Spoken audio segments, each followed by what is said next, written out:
look troubled, DCI Hunt. Well, I've just spent the afternoon telling the press my fantastic team mistake. Well, remember, Hunt, sometimes you can learn a lot by your mistakes. How was it with the press? It was a hatchet job as always. That bad? They're a bunch of bloodthirsty sharks, a lot of them. Always ready to strike when the common copper shows any sign of weakness. Stories about us doing good and helping the community, they get tossed aside.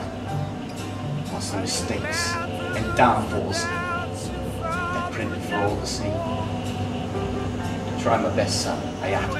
It's a hard man. And I have to. It keeps me alive.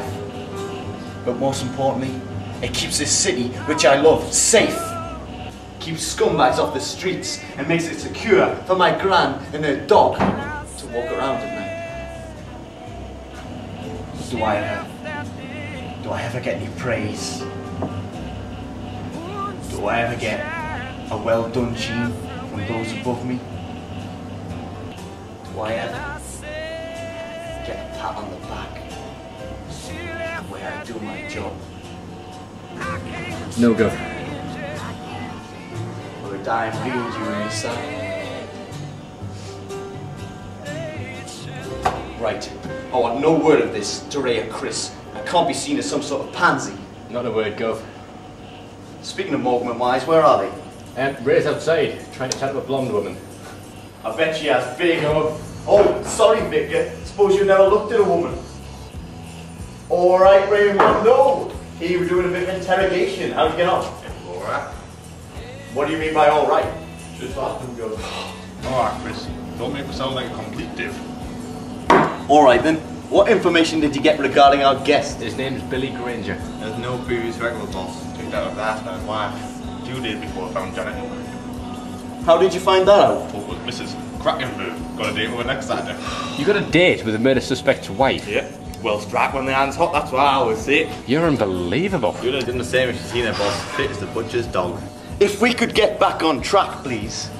So, he had no wife, no money, and no home. So he breaks into her house to steal some stuff that he can sell. But it all goes wrong. Janet Moore finds him, and next thing you know, pulls out a knife, goes all Hitchcock on her. And says the hanger to cover his tracks. Right, Raymondo. Job well done.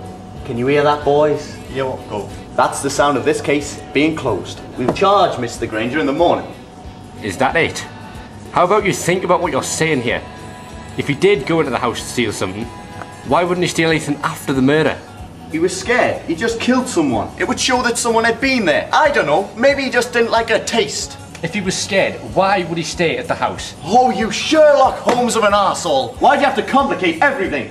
Because we can't send an innocent man to prison. It's wrong. Did I hear you talk about Janet Moore? Yeah, we were. Did you know her? Yeah, she came in a few nights ago. Was she with anyone? Yeah, she was with a man. They looked pretty friendly with each other. Do you remember what he looked like? I'm afraid not. I see many faces during the day and they all blur into one for me. Do you know his name? Come to think of it, he did introduce himself. It was Bob Crane. Right, I want you all looking into that name. First thing in the morning. How do you spell Crane? C-R-A-I-N-E. Oh. Go over, you got a pencil sharpener, my pencil snapped. Oh, sorry, Chris. That's one of those vital pieces of equipment I forgot to bring with me today. So what do we do about Billy Granger? Do we let him go? Are you kidding? I still think he did it. And until proved otherwise, he stays in Genie's house. Okay, D.I. Tyler? Yes, Gov. Now why don't you do the most sensible thing you will have done all day and get the drinks in?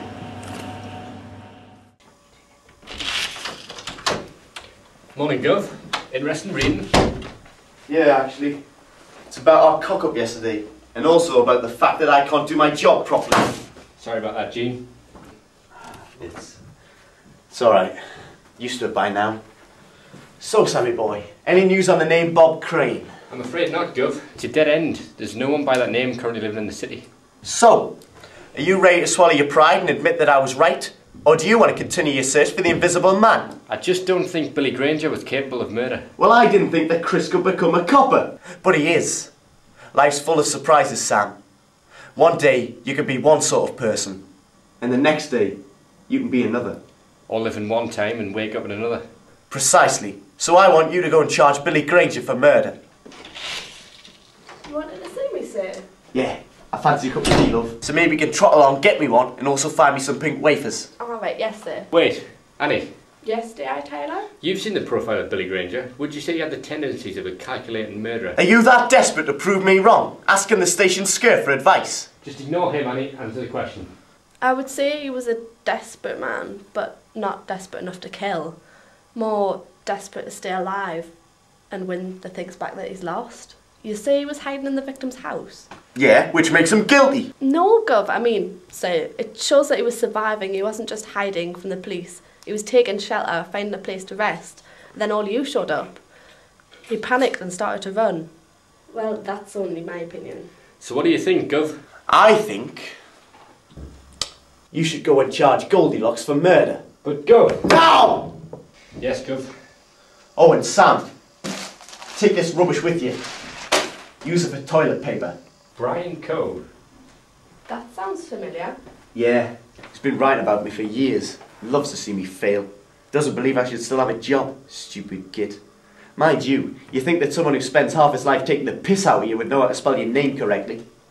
The spelling errors all the way through this. Didn't you use spell check? Spell what? Never mind. It's something we use back in Hyde. Oh, hide. Hide, glorious hide. How did this ever get printed? It's just a local newspaper. Standards aren't very high where this newspaper's concerned. And if you need any persuading of that, just look at the journalist's name again. Brian Cove. Brian Cove. That's it. Are you going round the bloody twist, Tyler? The name, Brian Cove. What about it? If you rearrange the letters in the name, it becomes Bob Crane. Exactly. And that's the name of the man Miss Moore was seen with in the pub that night. Now hang on. Are you trying to tell me that Brian Cope, the journalist nonce, could have created a fake name and then murdered the bird? It fits, Gov. Think about it. The man who wrote the suicide note couldn't spell, and the article contained... Spelling mistakes. We have him, Gov. It's the only way the police would never suspect him. But why would he do it? As you said, Gov, he always loved it when you made mistakes. Maybe he did this so he wouldn't state the murder for a suicide. That way he could slate you and your department in the newspaper, which moves him one step closer to realising his goal of getting you kicked out of the force and ruining your life. Well done, Philly Knickers. Right, I'll show him what he can do with his notepad and pencil. Sam, let's round up the team. I feel a headline coming on.